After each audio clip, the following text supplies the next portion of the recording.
이번 한 주간 어린이 주간인데요. 우리가 언약으로 붙잡을 것은 무엇일까요? 바로 후대입니다. 오늘 제목은 내가 이제는 여호와를 찬송하리로다인데요. 우리나라는 지난 100여 년간 한국교회가 시작된 이후로 항상 주일학교에 어린이들이 꽉 찼었습니다. 우선 어린이들이 많았죠. 제가 초등학교에 다닐 때만 해도 1학년만 해도 13반까지 한 반에 50명 이상씩, 그렇죠? 그러면 한 학년만 해도 보통 한 700명 가까이 돼서 이렇게 오전반, 오후반이 있었거든요. 그만큼 아이들이 많았었죠. 그리고 교회는 좋은 곳이라는 인식이 실제로 많았습니다. 그럴 수밖에 없었던 것이 실제로 교회가 어떤 부분을 감당했냐. 우리나라가 교육적으로 많이 낙후됐었고 의료 체계도 굉장히 낙후됐었는데 우리 선교사님들이 들어오셔서 교회를 시작으로 해서 교회가 주도해서 교육과 복지와 그리고 의료, 경제 많은 부분에 사회에 유익을 주게 되어졌거든요. 게다가 문화라고 할 것이 많지 않았었거든요. 왜냐하면 먹고 살기 힘들었기 때문에. 하지만 그러한 선진 문화를 주도하고 그런 것뿐만 아니라 우리나라가 위기를 맞을 때마다 교회에서 일어나서 구국 기도뿐만이 아니라 실제로 독립운동에도 많이 나섰던 것이 바로 이 기독교였습니다. 그렇기 때문에 항상 교회에는 아이들도 많았고 성도님들도 참 많았었죠. 그런데 지금은 어떻습니까? 교회가 미자립이 된 것은 오래전이고요. 주일학교가 문을 닫는 것도 많아졌습니다. 근데 거기서 그치는 것이 아니라 더 나아가서 이제는 이 어린아이들 그리고 우리 후대들이 미전도 종족이 됐대요. 우리나라가. 미전도 종족이라 하면 예수님에 대해서 단 한 번도 들어보지 못한 거예요. 실제로 저희 딸 친구들이 하는 얘기가 교회가 뭐 하는 곳인지도 모르는 아이들이 있다고 합니다. 그렇다면 어떻게 될까요? 이대로 간다고 한다면 교회의 미래는 없는 거죠. 우리나라에 130년 전에 처음으로 이 우리나라 사람들이 볼 수 있는 글로 번역된 그 성경을 전달한 선교사님이 계십니다. 누구냐? 토마스 선교사님이죠. 그분은 우리나라 저 조선의 복음화를 위해서 자신의 모든 것들 다 준비하고 성경도 번역해서 그것을 가지고 드디어 우리나라에 왔는데 어떻게 됐어요? 이제 우리나라 군인들이 저 외세가 우리를 침략한다. 그래가지고 그곳을 향해서 뭐를 쐈어요? 이제 불화살이라든가 막 대포를 막 쐈잖아요. 그래서 그것이 이제 그 배가 자초하게 되어졌죠. 그때 이제 토마스 선교사님이 이제 헤엄을 쳐서 나옵니다. 그랬을 때 이제 헤엄쳐서 나오니까 거기서 누가 기다리고 있었어요? 이름이 갑자기 생각 안 나요. 김춘 뭔데 그분이 딱 이 병사였죠. 들고 있다가 그분의 목을 베버리고 그분은 이제 성경을 이렇게 웃으면서 전해주는데 그걸 받고 그냥 베서 죽여버립니다. 그리고서 그 성경을 갖다가 이제 종이가 귀했던 시절이기 때문에 자기 집에 방에 벽지로 다 발라버리죠. 성경을. 근데 벽지로 발랐기 때문에 늘 보일 거 아니에요. 그러다가 그것을 보다가 이제 하나님의 성령의 은혜로 이제 회심을 하게 되어진 것입니다. 그래서 그 집이 교회가 되어지고 그 처음 그 토마스 선교사님이 죽였던 그 사람은 첫 장로가 되어지게 되거든요. 근데 중요한 것은 그 토마스 선교사님을 파송했던 그 영국에 있는 웨이즈에 있는 그 교회 파송 교회가 있을 거 아니에요. 그 교회를 이번에 이제 그 몇 년 전에 그곳을 방문하게 되어졌는데 어떻게 되어졌냐? 교회가 이제 다 무너졌어요. 그래서 천장에서 막 비가 새고요. 이것저것 문이 있고 이제 그 숲에 나무들이 이제 관리 안 해가지고 그게 막 건물을 다 덮친 거죠. 그곳에 누가 앉아 있냐? 이제 머리가 백발로 된 아주 나이가 많은 두 노인 부부가 그 교회를 지키고 있는 거예요. 아무도 없습니다.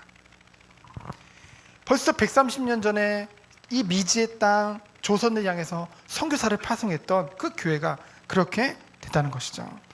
우리는 이것을 볼 때 무엇을 알게 되어집니까? 오늘 우리가 교동문에 보면은 마지막에 뭐라고 했어요? 마땅히 행할 길을 아이에게 가르치라. 그리하면 늙어도 그것을 떠나지 아니하리라고 했죠. 근데 지금 떠났다는 거잖아요. 그 말은 뭐예요? 교회가 마땅히 행할 길을 알려주지 못했다는 거죠. 그래서 우리들은 정말로 이 어린이 주일을 통해서 우리 후대들을 더욱더 마음에 담기 원합니다. 우리나라도 멀지 않았거든요. 그렇기 때문에 우리 교회는 정말로 후대를 살려야 돼요. 정말 우리 후대에게 정말 필요한 이 언약을 전달해야 됩니다. 그것에 필요한 시스템과 플랫폼을 준비해야 돼요. 그것이 뭐냐? 하나님의 소원입니다. 이거는 할까 말까가 아니라 무조건 해야 되는 거죠. 그래서 후대는요, 당장의 응답을 보는 그런 게 아닙니다. 자꾸만 후대들에게 조금 좀 해놓고 자꾸 응답을 보려고 해요. 그러지 않아. 뭐냐? 이 후대 때는 투자하는 시간입니다.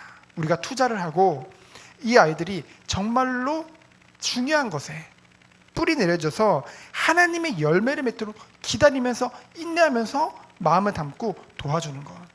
그것이 미래를 보며 준비하는 것이고 최고의 준비인 줄 믿습니다. 앞으로 우리는 영적 전쟁 시대를 살게 될 것입니다.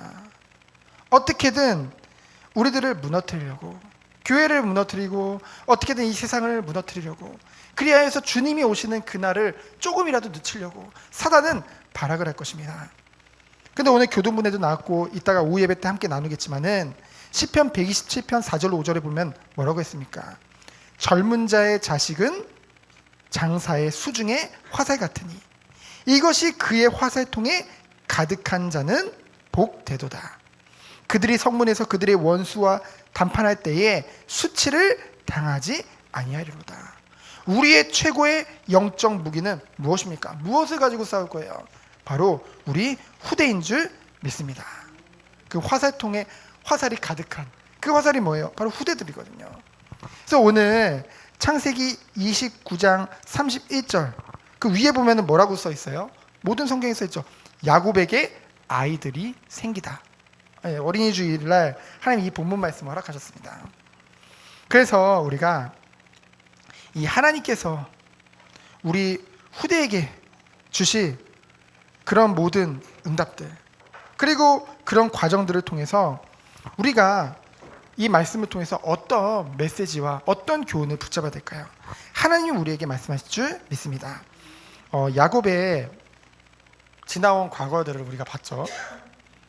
아버지를 속이고 그 장자의 축복을 받게 되었어요.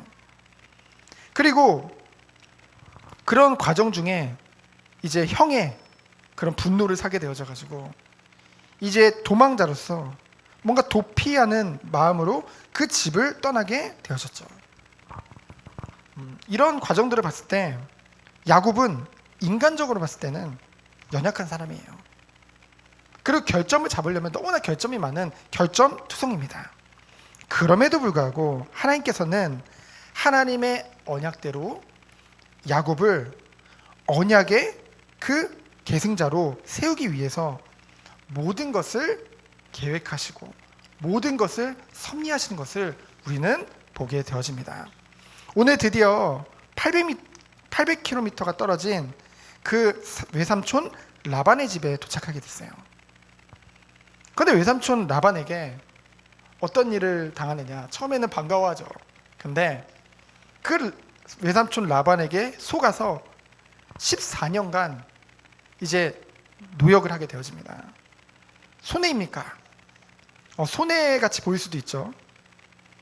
게다가 가장 축복이고 가장 신성해야 될 결혼이 그리고 출산이 갖가지 속임수와 경쟁, 질투, 갈등 속에 물들어져서 아름답지 못한 그런 여정을 보내는 것 같이 보입니다.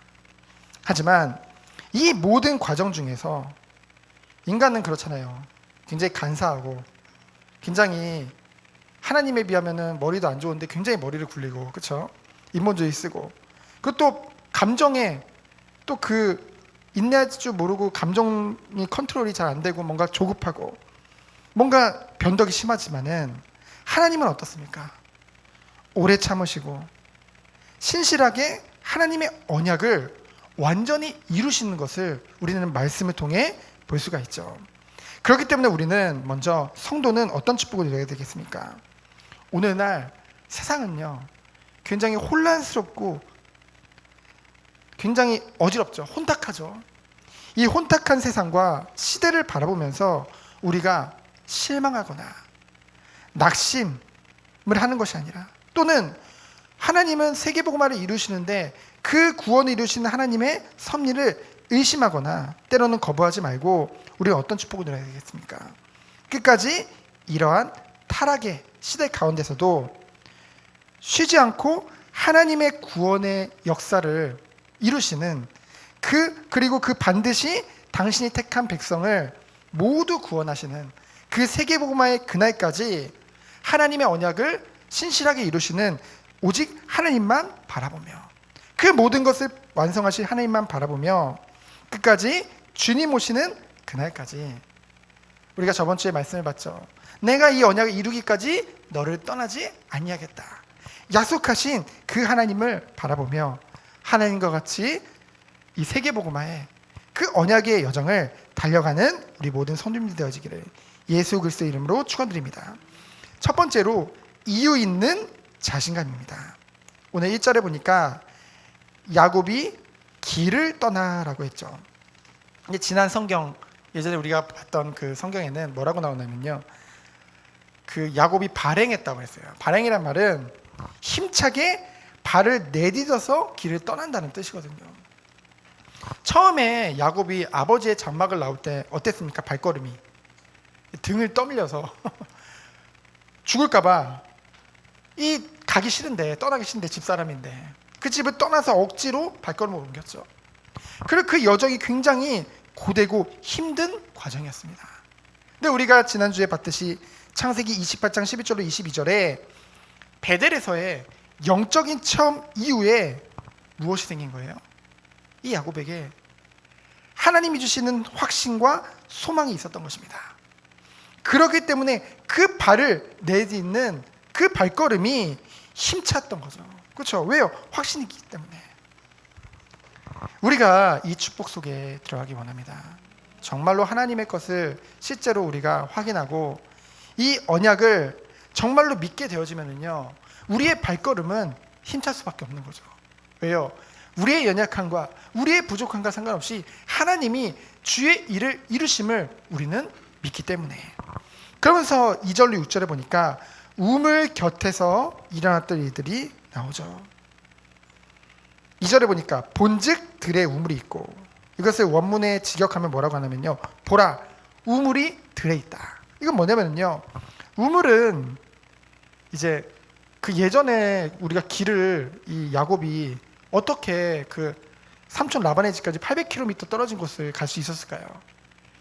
곳곳에 우물이 바로 이정표 역할을 했어요. 그래서 그 우물을 보고 이제 기쁨의 외침을 한 거죠. 드디어 발견했잖아요.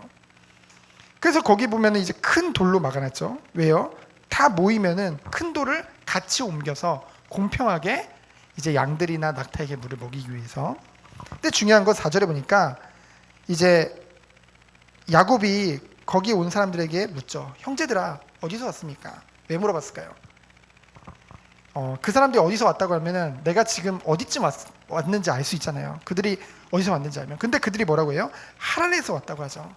그러니까 이제 야곱이, 하나님이 나를 정말로 주의 인도하신 가운데 제대로 왔구나, 그것을 깨닫게 되어졌죠.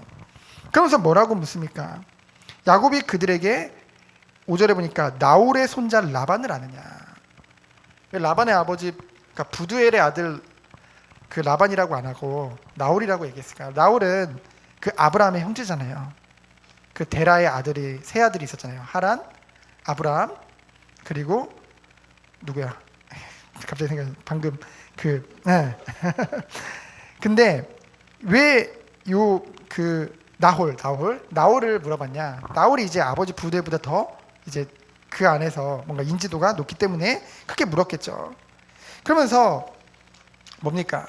근데 중요한 거는 그들을 통해서 이제 라반이 잘 있다는 것을 들은 그 야곱이 7절을 보면은 우리가 봤을 땐 좀 무례해 보여요. 왜냐면은 마치 자기가 주인인 것 마냥 야곱이 이르되 해가 아직 높은즉 가축 모일 때가 아니니 양에게 물을 먹이고 가서 풀을 뜯게 하라. 우리 같으면 지가 뭔데 이런 말을 하지? 라고 얘기를 했겠죠. 근데 야곱은 마치 주인인 것 마냥 행사할 수 있었던 이유는 하나님이 함께 하시고 하나님이 내 발걸음을 인도하신다는 확신이 있었던 거예요. 그렇기 때문에 비록 나그네 신분일지라도 그 안에서 영적으로 본인이 힘을 얻었기 때문에 그 영적 주도권을 붙잡고 그것에서 자신 있게 말할 수 있었던 것이죠. 여러분, 세상이 우리가 살다 보면 세상의 것들이 우리보다 더 커질 때도 있습니다. 우린 작아 보일 때가 있죠. 하지만 그걸 속는 거예요. 우리가 작아 보일 때는 우리가 크다고 생각하는 것 때문에 우리가 작아 보이는 거거든요. 그렇죠? 우리가 크다고 느낀 게 무엇입니까? 세상입니까? 아니면 하나님입니까? 하나님이 우리에게 진정 크게 느껴진다고 한다면은 우리는 누구보다 우리를 사랑하시고 그 하나님께서 우리를 위해서 십자가에서 죽으시고 부활하시고 모든 것을 해결하시고 우리와 지금 함께 하시잖아요. 그럼 우리가 자신감이 없을 이유가 없겠죠. 그래서 이유 있는 자신감입니다. 그러면서 이제 9절에 보니까 이제 라헬이 양을 데리고 오죠. 그냥 지금 우리가 그래도 이게 성경을 풀어보고 있으니까 이 시대에 이제 주로 여자들이 양을 치고 남자들이 낙타를 치는 경우가 많았습니다. 그런 시대적 배경이 있고요. 그래서 10절에 보니까 이제 함께 그 큰 돌을 옮기고 물을 먹이게 되어지죠. 중요한 거는 이 야곱 혼자서 그것을 옮기지 않았을 거 아니에요. 거기 있었던 다른 사람들과 협력해서 그것을 옮겼을 거 아니에요.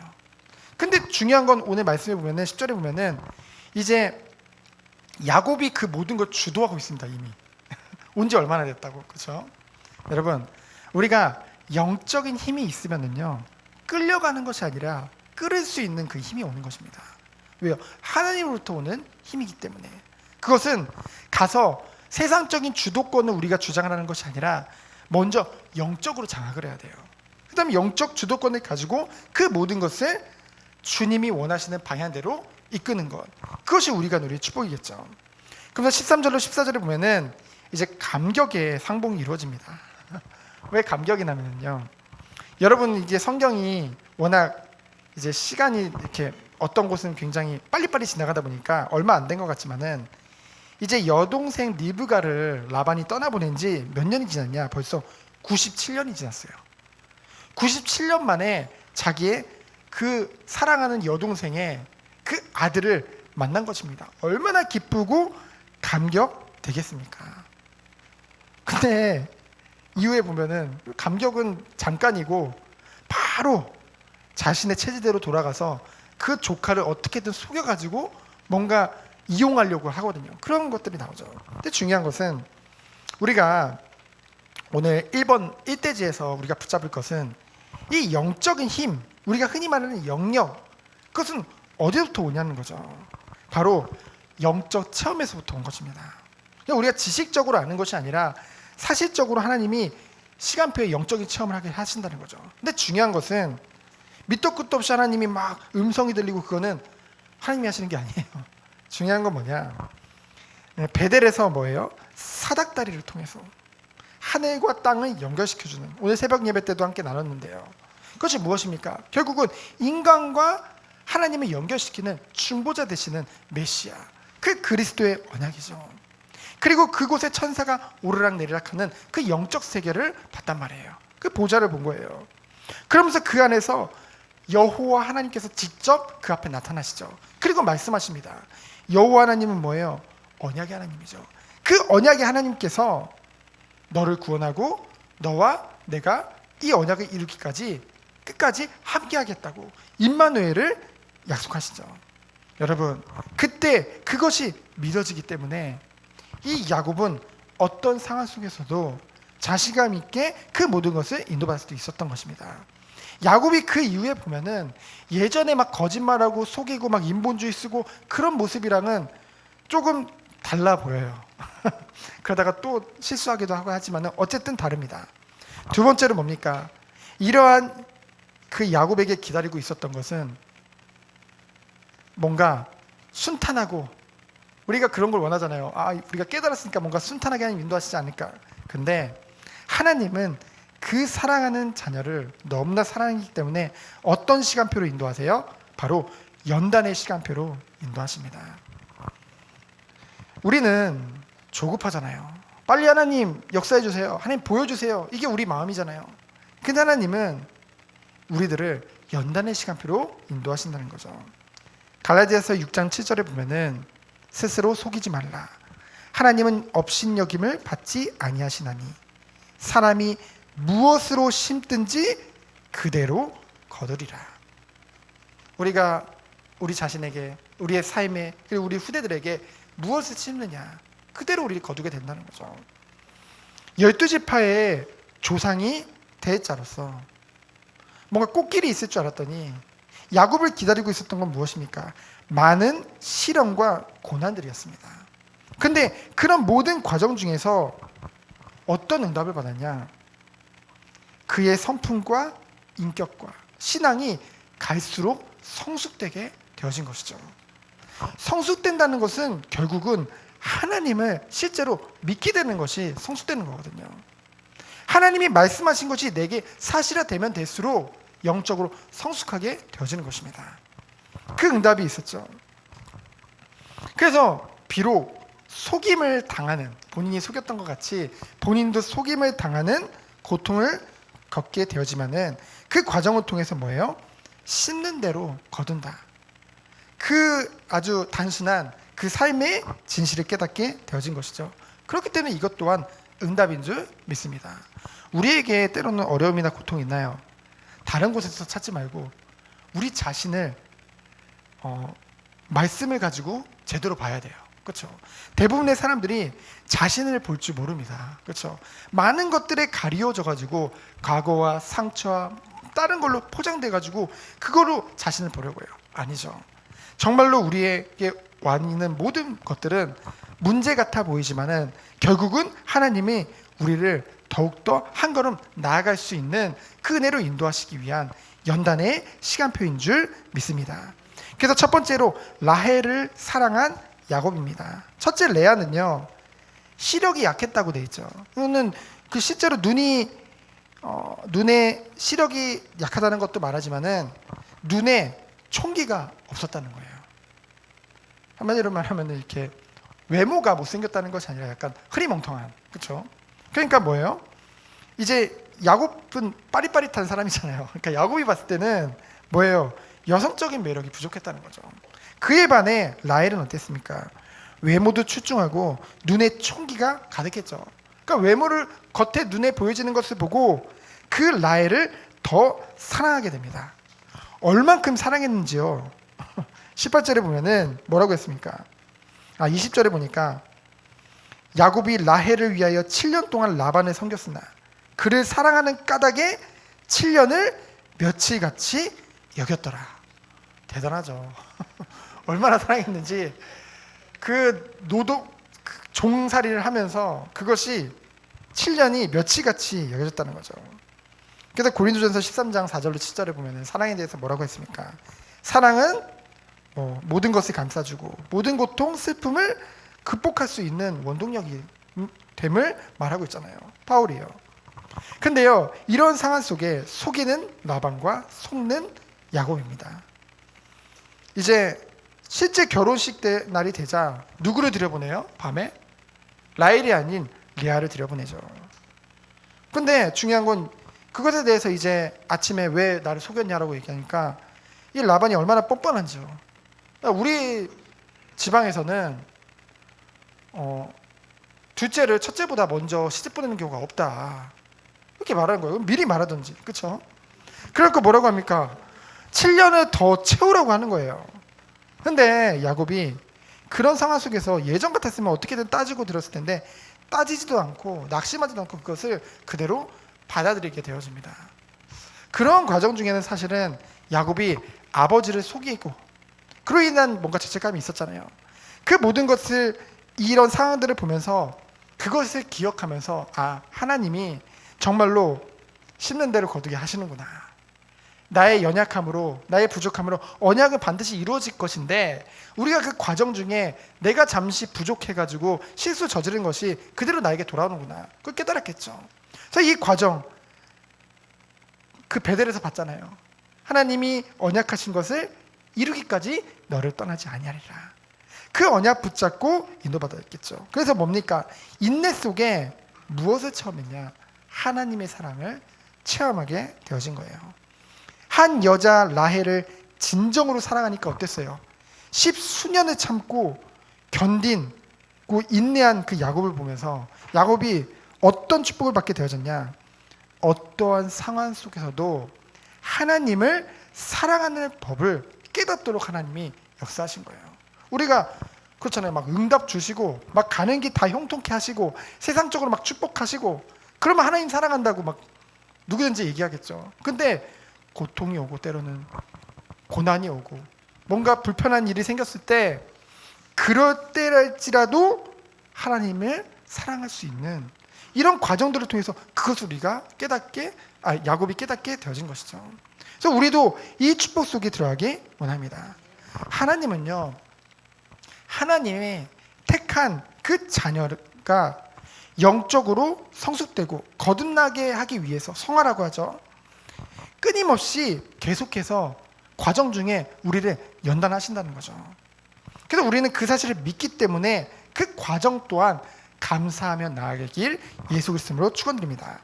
드디어 세 번째로 이제 야곱에게 아이들이 생기게 되어지죠. 긍휼의 선물이라고 했는데요. 왜 긍휼의 선물이냐? 이제 사랑받지 못하는 레아를 불쌍히 여기셔서 하나님이 그 태를 열어주시거든요. 그래서 사실 아이라는 것은요, 그냥 그렇잖아요. 예전에 그럼 결혼해서 결혼하면 자연히 생기는 게 아이지. 우리나라 그 아이들은 뭐 가만 놔두면 지들이 알아서 자라지. 이 우리나라 보통의 문화잖아요. 보통의 얘기들이잖아요. 근데 이 아이를 허락하시는 것은 하나님이 그 태를 여셔야 됩니다. 하나님이 허락하시지 않는다고 한다면은 우리에게 이 아이들을 허락하지 않는다는 거죠. 그래서 하나님이 주시는 최고의 축복의 열매가 바로 아이들인 줄 믿습니다. 그래서 뭡니까? 하나님께서 이 고통받는 자, 이 아이를 그 사랑을 받지 못함으로 인해서 고통받는 그 레아를 위로하시고, 오히려 이제 사랑을 너무 많이 받다 보니까 약간은 교만할 수 있는 그 라헬에게는 이제 아이를 안 줌으로 해서 겸손케 하시는 그 하나님의 공의로움을 우리가 볼 수 있는 것이죠. 하나님은 정말로 공평하신 하나님인 것 같아요. 그렇죠? 우리 공평하신 하나님 하면 누가 생각나나요? 시인, 힌트 시인, 송정희 송정희? 맞잖아요, 송정희. 그 시인이 정말로 자기가 어떤 어려움과 어떤 고통 속에 있더라도 온전히 하나님을 바라볼 수 있는 그것으로 인해서 자신은 감사하다라고 얘기했잖아요. 그리고 이스라엘의 이 과정을 통해서 우리가 볼 수 있는 것은 이 야곱을 통해 이제 이스라엘 민족이 세워지잖아요. 그 민족이 세워진 것이 결코 자연의 역사가 아니라 하나님이 모든 것을 섭리하시고 모든 것을 은혜 주시고 모든 것을 간섭하셔서 모든 것을 이루신 것을 우리는 보게 되어지죠.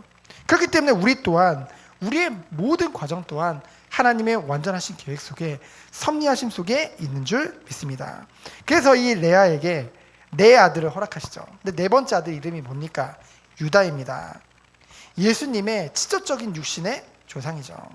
그때 비로소 하나님이 언약대로 성취하신 것을 보고 이 레아가 비로소 그때 하나님을 찬송하게 되어지죠. 여러분, 우리가 이 축복 속에 들어가길 원합니다. 하나님은 하나님의 언약을 반드시 이루세요. 그렇기 때문에 여호와 하나님을 찬양했다고 하는 거예요. 여호와 하나님은 뭐예요? 언약의 하나님이거든요. 언약을 주시고 그 언약을 반드시 성취하시는 하나님. 그 과정 중에 때로는 어려움과 고통이 있지만은 그것이 우리를 연단하는 과정이요. 그 가운데서도 우리는 즐거워하고 힘낼 수 있는 것은 하나님이 우리와 늘 함께 하시며 말씀으로 위로하시고 우리에게 힘을 주시기 때문인 줄 믿습니다. 그래서 우리가 오늘 말씀의 결론은 무엇입니까? 하나님은 완전하신 하나님입니다. 그 완전하신 하나님은 우리에게 주신 언약을 반드시 이루시는 하나님입니다.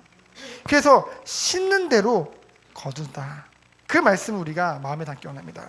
우리가 매일 우리가 무엇을 우리의 삶 가운데 생각 속에 영혼 속에 심을 것이냐, 그리고 오고 오는 우리 후대들에게 우리가 무엇을 심고 전달할 것이냐, 정말 그것을 마음에 담고 한 주간 기도하며 주님이 원하시는 우리 후대를 살리는 중요한 것들을 준비하는 우리 자신 그리고 우리 정원교회 되어지기를 예수 그리스도 이름으로 축원드립니다. 시간 기도합니다.